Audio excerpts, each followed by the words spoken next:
അടുക്കള വശത്തെ കൃഷി എന്താണെന്നുള്ള കാണണ്ടേ. ഇത് കണ്ടോ, ഇത് ബിരിയാണി കൈതയെന്ന് പറയും, ചെമ്പേല പറയും, ബിരിയാണി ഇലയെന്ന് പറയും. ഓരോരുത്തരും ഓരോ രീതിയാണ്. ഞാൻ ആദ്യം കേട്ടത് ചെമ്പേലയെന്നാണ് കേട്ടത്.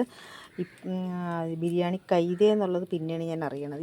ഇത് രണ്ടെണ്ണം ഞാൻ ചെറിയ തൈ വെച്ച് പിടിപ്പിക്കുകയാണ്. അത് രണ്ട് കൂട്ടർക്ക് കൊടുക്കാൻ വേണ്ടി പിടിപ്പിച്ചേക്കുകയാണത്. പിന്നെയെന്ന് പറഞ്ഞാൽ വലിയ കൈത നിൽക്കുന്നുണ്ടോ, ഇതിൽ നിന്നാണ് ഞാൻ ബിരിയാണിക്ക് എടുക്കാറുള്ളത്. ഞാൻ ആർക്കും ഇതേവരെ കൊടുത്തിട്ടില്ല. എൻ്റെ പിടിച്ചു വരുന്നതേ ഉള്ളൂ ഇത്.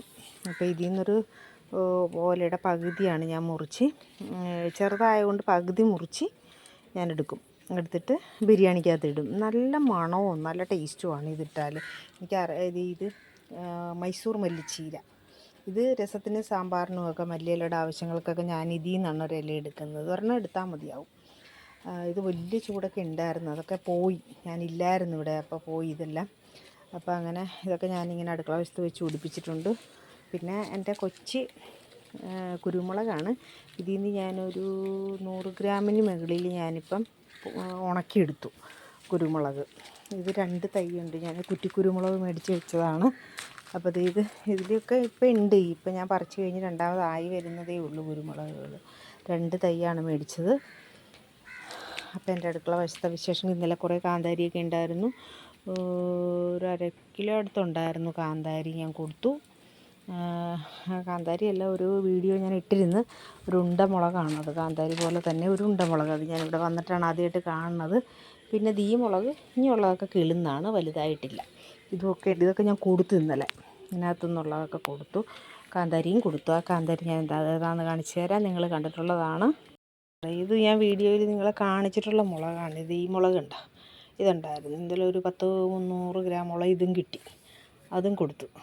കാരണം ഇവിടെ ഇട്ട് വെറുതെ ആരും ഒത്തിരി കഴിക്കത്തില്ല. ഇത് ഭയങ്കര എരിവുള്ളതാണ്. 1-2 ഒക്കെ കറിയിലിടാൻ പറ്റുള്ളൂ. പിന്നെ കുറേ എടുത്ത് വെച്ചിട്ട് കാര്യമില്ലല്ലോ. അതുകൊണ്ട് ഞാൻ ഇതൊരു ചൂടാണ് ഇവിടെ നിൽക്കുന്നത്. അതൊക്കെ ഞാനെടുത്തു കൊടുത്തു, ഇന്നലെ പറിച്ചു. അപ്പോൾ ഇതൊക്കെയാണ് എൻ്റെ അടുക്കള വശത്തെ വിശേഷങ്ങൾ. പിന്നെ ഇതിവിടെ ഒരു ഒരെണ്ണം ഉണ്ടായിരുന്നത് കുറേ മുളക് തന്ന ചെടിയാണിത്. ഇത് പ്രായമായി. നമ്മളുമൊക്കെ ഇങ്ങനെയാണല്ലോ, പ്രായമായൊക്കെ തീർന്നു, അതിൻ്റെ കാലാവധിയൊക്കെ കഴിഞ്ഞു.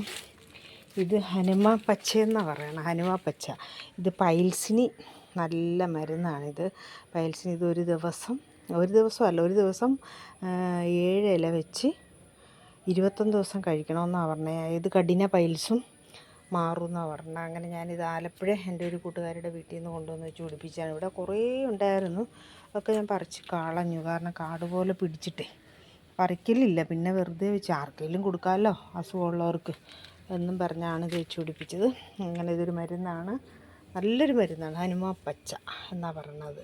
പണ്ട് പറയാം, ഹനുമാൻ മലയും ചുമന്നുകൊണ്ട് പോയപ്പോഴത്തേക്ക് അതിൽ ഉണ്ടായിരുന്ന ഒരു മരുന്നാണിതെന്നാണ് പറയണത്. എനിക്കറിയത്തില്ല, പറഞ്ഞറിവാണ് കേട്ടോ. അപ്പോൾ അതിങ്ങനെ പിടിപ്പിച്ചിട്ടുണ്ട്. ആർക്കെങ്കിലുമൊക്കെ കൊടുക്കാമല്ലോ എന്ന് വെച്ചു. വശത്തെ വിശേഷങ്ങൾ ഇതൊക്കെയാണ്. പച്ചക്കറികളൊക്കെ ഉണ്ടായിരുന്നു. ഞങ്ങളുടെ താമസമില്ലാഞ്ഞ സമയത്ത് പച്ചക്കറികളൊക്കെ എല്ലാം പോയി. മുകളിലൊക്കെ പീച്ചിങ്ങായും മത്തങ്ങായും പയറും എല്ലാം ഉണ്ടായിരുന്നു. ആലപ്പുഴ കഞ്ഞിക്കുഴി പയറെന്നും പറഞ്ഞിട്ടുള്ള പയറുണ്ടായിരുന്നു. പാവലും എല്ലാ സാധനവും ഉണ്ടായിരുന്നു. കുമ്പളങ്ങയൊക്കെ കണ്ടിരുമാനം പിടിച്ചതാണ്, ഒക്കെ പോയി. ഒക്കെ ഇനിയിപ്പോൾ എല്ലാം പിടിപ്പിച്ച് വരണം.